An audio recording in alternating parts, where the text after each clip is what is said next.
আসসালামু আলাইকুম ওরহমতুল্লাহি ওবারাকাতুহু।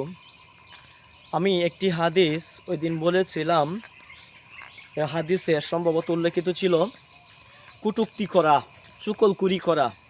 আল্লাহ পাক রব্বুল আলামিন তাদেরকে কতটুকু যে শাস্তি দিবেন। আমি মাওলানা রেজাউল করিম। আগে আমি আমার পরিচয়টা দেই, আমি মাওলানা রেজাউল করিম। আমি কিন্তু আবার সামনাসামনি জিজ্ঞাসা করতে ভালোবাসি বেশি, মানে চুকুল করি না যে একজন একটা খারাপ কাজ করতেছে বা করছে আর একজনের কাছে গিয়ে বলবো না তো ওই খারাপ কাজটা করতেছে, সে যত বড়ই হোক। ইসলামের বিরুদ্ধে সে কোনো কিছু করলে তার নিন্দা আমি জানাবই, এটা আমি সামনাসামনি জানাই।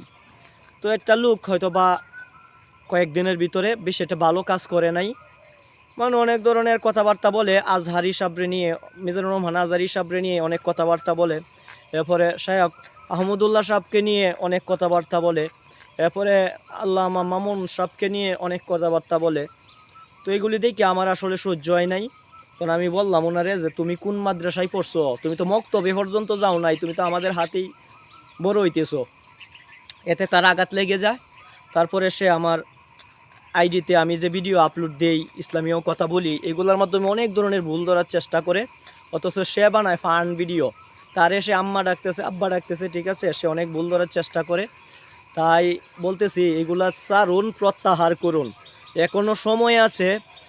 যার এমন চা তারে যে কোনো জায়গায় ভুল ধরার চেষ্টা করেন না। আর সমালোচনা করিয়া, অনদেহা সমালোচনা করিয়া আমার গুণাটা আপনার উপর নিয়ে নিচ্ছেন, এটা কি হইতেছে ভাই? আপনার ব্যালেন্স ভরতেছেন। আসসালামু আলাইকুম রহমতুল্লাহ।